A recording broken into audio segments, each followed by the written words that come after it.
em semblen horroroses. A mi també, semblen bastant lletges. Home, el que expliques que simbolitzen m'agrada.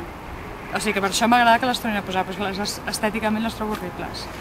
Sí, crec que trenquen bastant la visió oberta de l'història. Sí.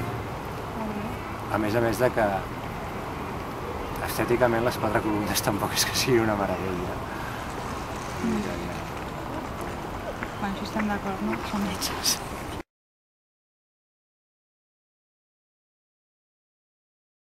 Bueno,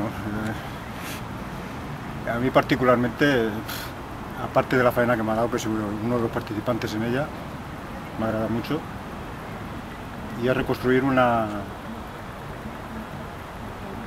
vieja obra o antigua que había aquí en Barcelona, en Cataluña en general. No sabría más que decirte ahora mismo, que ya es...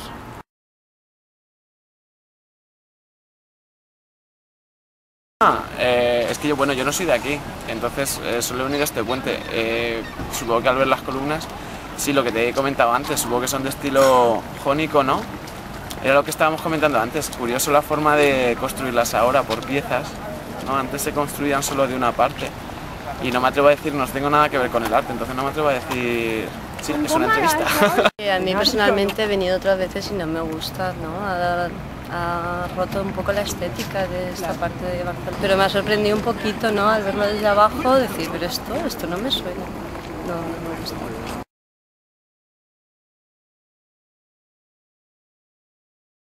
No tengo ni idea, ya he visto que son 4 columnas de estilo jónico, pero me parece que no encajan en el contexto ni de la avenida de la exposición. O sea, me parece que estaba mucho mejor como estaba antes, todo iluminado y con sus fuentes de funcionamiento.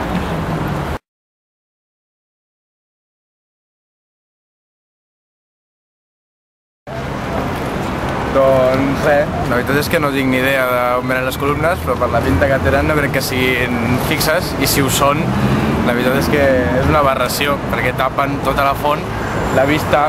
Per mi aquesta vista és la més maca de Barcelona, amb el pavelló al fons, i segons a quina distància estiguis, la columna, tota aquella columnata tapa la visió de tota la façana del pavelló principal, no?